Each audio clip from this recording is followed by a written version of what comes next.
and let the vlogage begin.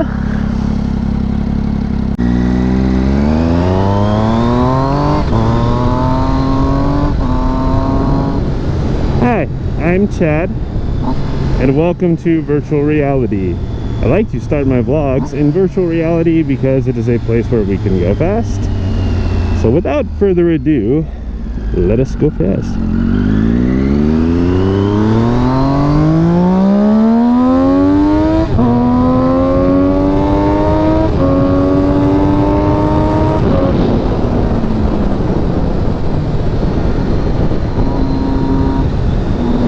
Back to reality. So in today's vlog, I am going to give you a little bit of background information on why I chose this 2006 Triumph Daytona 675 to be my motorcycle. So this goes back to an older vlog in which I touched the base on this subject. In the very first vlog, I'll go ahead and link that. So my first bike was a 2003 Honda CBR 600RR. It was the first year of the 600RR, and it was an excellent motorcycle. Very reliable, great chassis construction, and for the time, very good suspension. However, as years passed, things evolved. Super sport bikes got lighter, suspension designs improved, and by the time I got it in 2013, it was pretty obsolete in terms of everything except for the engine, which is still used in the current CBR 600RR. So being that I started on a super sport motorcycle, I intended to stay on a super sport motorcycle. And as I became more experienced as a rider, I decided that I wanted a motorcycle that was a little bit more focused. And after doing preliminary research, this left me with two options. The first was a third generation Yamaha YZF-R6. So the 2006 R6R and just the standard R6, I think from 2008 on. The very focused motorcycle, excellent chassis, lightweight, big on power. Seemed like a good option. The other motorcycle that piqued my interest was the Daytona 675, purely for its nimble and narrow ergonomics, as well as the 3-cylinder engine, which is very, very rare in a sport motorcycle, or it was at the time. So when I sold my Honda, it was a relatively unexpected sale. I put it up on Craigslist for more money than I thought I could sell it for, but enough that would allow me to choose between either a Daytona 675 or an R6. If I had to throw a little bit of cash on top, that was fine, but it put me in the ballpark where I needed to be. So after it sat on Craigslist almost through the entire summer, I finally got a guy that wanted to pay cash for it. He requested that I deliver it, so I did, took my cash and hit the Craigslist. So two bikes had popped up that I was interested in.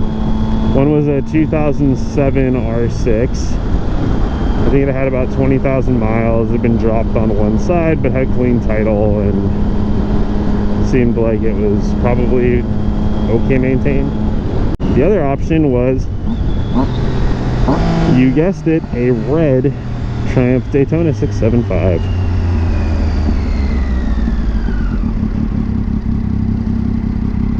Oh, you turd. Can't you share your lane, bruh? You're all sorts of messed up. I wonder how bad this will be. Go this way. Makes a little more sense. Whoop. Made it.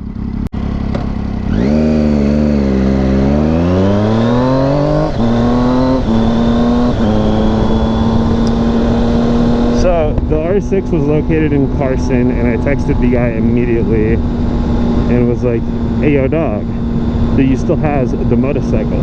And he was like, I do, but I'm not around today. And I was like, oh no, what am I gonna do?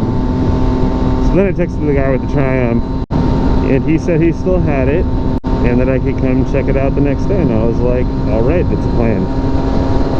So we drove out to Whittier, cash in hand, ready to buy if everything went right. And it was obvious there were a few items of neglect that would need attention, such as a missing O-ring on the oil fill cap and a leaky stator cover gasket, and chain and sprocket combo, which really made no sense at all. But aside from that, the bike seemed like it was in pretty decent shape. Not a lot of scratches. And I took it for a test ride. The engine ran smooth, made good power, and that triple howl just had me hooked.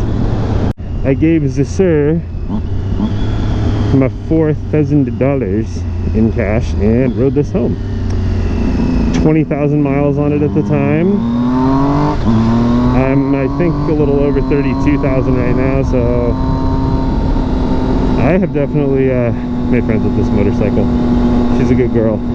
But it was a pretty solid deal. I was able to literally turn my CBR 600RR that had 30,000 miles on it and had been dropped once or twice and crashed twice into a motorcycle that was 3 years newer, 40 pounds lighter, with 5 extra horsepower for literally nothing.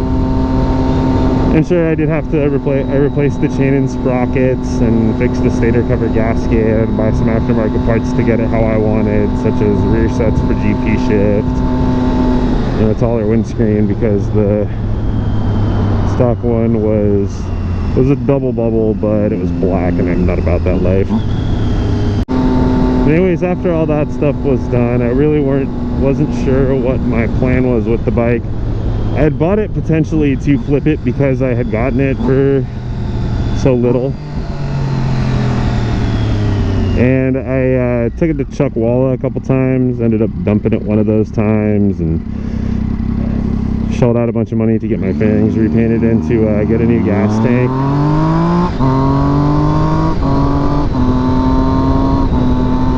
And at that point I was too attached to the bike to let it go. But there were a lot of appealing traits to the bike that really drew me to it. The first is the styling. It's such a beautiful motorcycle. I've always really liked the undertail exhaust, even though I know it's not the most efficient design. It just looks really cool. Like I got a little thruster under my butt. In addition to the design, the bike itself I think is much better designed for what I want it for than the Honda was. The Honda is still an excellent motorcycle and handled well, but it was a little sloppy, I guess. It was very easy to ride, but it compromised its performance in that regard. Also, as far as the ergonomics went, it's a much smaller motorcycle. The seat sits lower. The pegs, the OEM pegs, I ended up changing out my rear sets for some Vortex ones on the Honda, just so I had a more aggressive riding position, or the riding position that you should have on a sport motorcycle. But the Daytona fit me a lot better. It's a bigger bike, the seat's higher up, the pegs are in a better position, although I have changed the pegs on this bike too and gotten aftermarket rear sets because race and GP shift. But it's a much more precise machine to ride. Its steering's a little bit more precise. It holds a line a little bit better. Its power band is a lot broader. The gearbox is a lot closer ratio. And since my motorcycle wasn't my daily form of transportation, but because it was my toy, I was able to compromise on those things and have something that was a little bit faster and a little bit better to ride. And how could I not mention the engine? Touched on it a little bit just a second ago, but to delve deeper, the 675 triple I think is one of the most versatile and best designed engines there is. It's amazing in the fact that it makes so much mid-range power while still not really sacrificing top end. I mean, this thing pulls really good from like 6 or 7 grand, whereas my Honda needed to be over 10 to really start moving. But this will pull all the way to redline, no problem at all.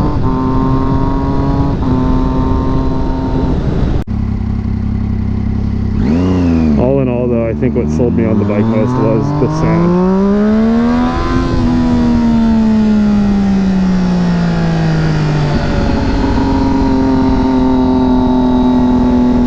I mean, the trumpet is just glorious. Really nothing else like it.